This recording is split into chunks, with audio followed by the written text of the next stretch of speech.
आएगा। तो जिन्होंने बैन किया था, आज उनको मोदी जी शटअप कॉल दे रहे हैं।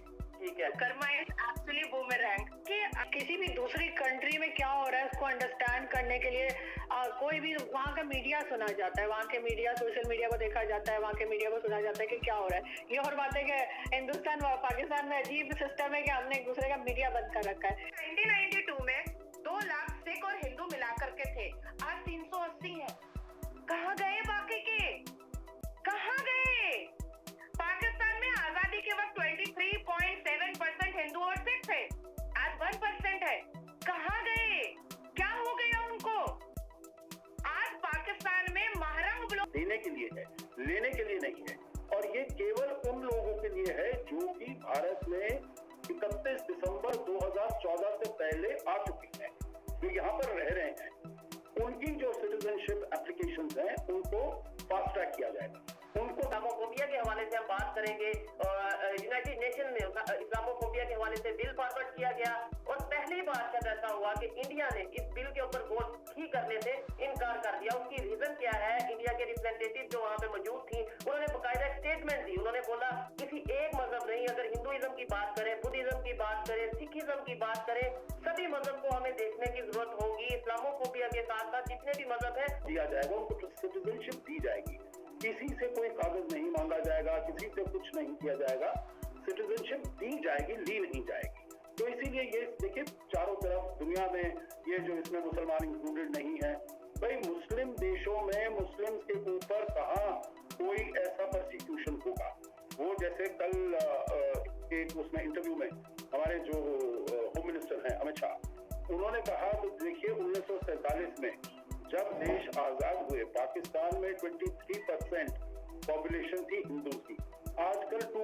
अगर डिस्कस करना है तो सभी को डिस्कस किया जाए। लेकिन एक और चीज जो हमने नोट की है, शट अप यूएस, ये प्रॉपर स्टेटमेंट मेरी तरफ से नहीं है, ये स्टेटमेंट है इंडिया के ज्यूरिस्ट की तरफ से, इंडियन एनालिस्ट की तरफ से, सीएए बिल के हवाले से। और बहुत बड़ी बात तो है, साथ ही साथ हैरान करने वाली बात भी है, क्योंकि इंडिया यूएस बिजनेस पार्टनर है, बहुत बड़ी लेवल पे वो बिजनेस आपस में ट्रेड करते हैं।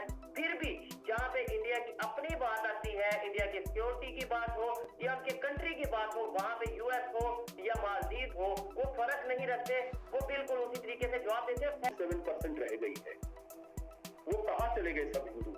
या तो उनको कन्वर्ट कर दिया गया, या वहां से भाग गए, या उनके ऊपर टॉर्चर हुआ, परसिक्यूशन हुआ, वो मारे गए।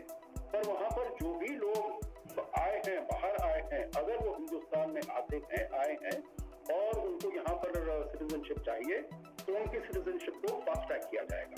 यही बात है उसमें। और वो केवल हिंदू नहीं है, वो सिख है, वो पारसी है, वो क्रिश्चियन है, वो जो भी माइनॉरिटी है, अगर वो यहाँ पर आते हैं उनको फास्ट ट्रैक किया जाएगा। और अगर कोई ऐसे मुसलमान हैं, क्योंकि उसमें वहां पर ये भी प्रश्न पूछा गया, हालांकि उन्होंने वो जवाब वो नहीं दिया, अगर कोई और चीज, चाइना बकायदा तौर पे तारीफ करता नजर आ रहा है।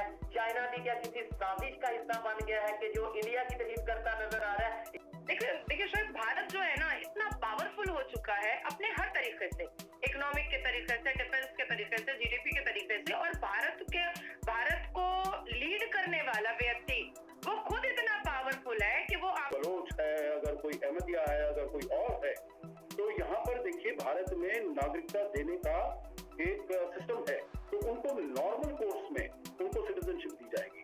But as far as these minorities are concerned, उनकी जो सिटीजनशिप की एप्लीकेशन है उसको फास्ट ट्रैक किया जाएगा।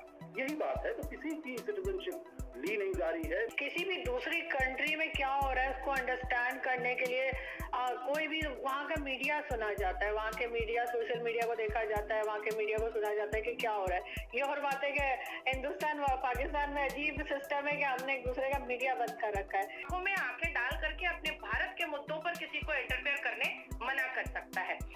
अब यूएस ने जब सीएए को लेकर के कोई टिप्पणी की है तो पहले उनको डेटास उठा करके देखना चाहिए था।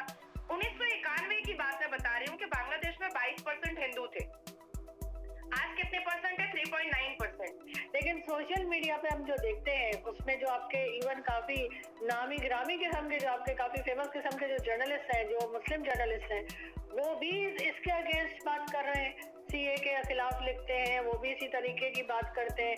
तो वो चीज देखकर पाकिस्तान में जो लोग बहुत ज्यादा नई चीजों, जिनके इंटरेक्शन नहीं है बहुत ज्यादा, वो उनको देख के उनको लगता है कि बड़ी गड़बड़ हो रही है, तो वो इस तरह की बात करते हैं। हाँ नहीं, आप बिल्कुल ठीक कह रही हैं। देखिए यहाँ पर अब जैसे हैं, चाहे वो हमारे अपने जो पॉलिटिशियंस हों या चाहे वो मुस्लिम पॉलिटिशियन भी हों, जो अपने ओवैसी साहब हैं, वो तो कहते ही हैं इसके विरुद्ध, और भी जो कुछ मुस्लिम पॉलिटिशियंस हैं बोलते हैं, परंतु और कांग्रेस के दूसरे और वो वाले पॉलिटिशियन भी बोलते हैं, because this is a political agenda. उनको मालूम कहाँ गए ये हिंदू और सिख, क्या कर दिया गया इनके साथ, क्या मार डाला गया, क्या इनका कन्वर्शन कराया गया?